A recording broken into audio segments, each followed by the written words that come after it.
My name is Mike, and I've been asked to share a bit of my story with you. My life, most of it has been a life of violence and addictions, and I paid a dear price. I spent the majority of my life in prison as a result of it. The first time I was incarcerated was like 13, and this just went on until I was 50 years old. Well, the last time I was sent to prison, I was sent as an habitual criminal, which meant that initially they were trying to give me life without, and from the time I got there, God was at work. He was at work. He put people in my life who were really pushing His presence and were just, making me look at myself. And I never wanted to do that. Specifically, my wife now, she worked in the prison. It's amazing, I laugh and tell friends that, I went to prison to find a wife, But it worked out like that, and it's such a blessing. Here I am in prison doing heroin and running amok, and I was in my cell. Man, I was just depressed. I got on my knees and I was in tears, and I asked God, please take this addiction away from me.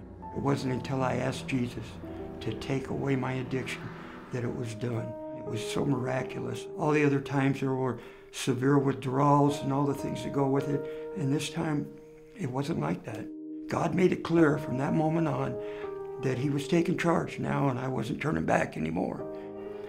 The next morning, my cell door opened up about 5:30, and in come the police.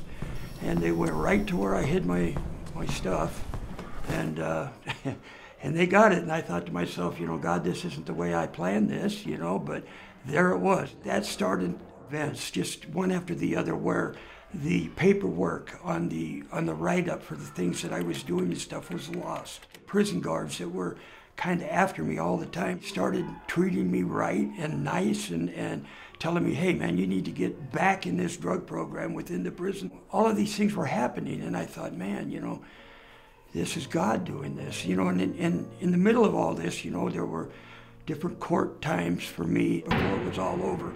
I was in a position where I could get out of prison in about 13 and a half years, which meant that after 10, I was walking out of there, and I did get out. When I heard of the School of Ministry here, I came over here. Man, I was just so enthused and enthralled with the things that I was learning about God. I've been blessed with opportunities to serve in the church. I serve as a deacon on the Saturday night service. I find that when I'm serving God, I don't have time to think about Mike and the things that Mike used to get involved in. I could see where God had His hand on my life throughout my entire life now when I look back. I'm just truly thankful for what's happened. I'm Mike Linschoten, and that's my part in God's story.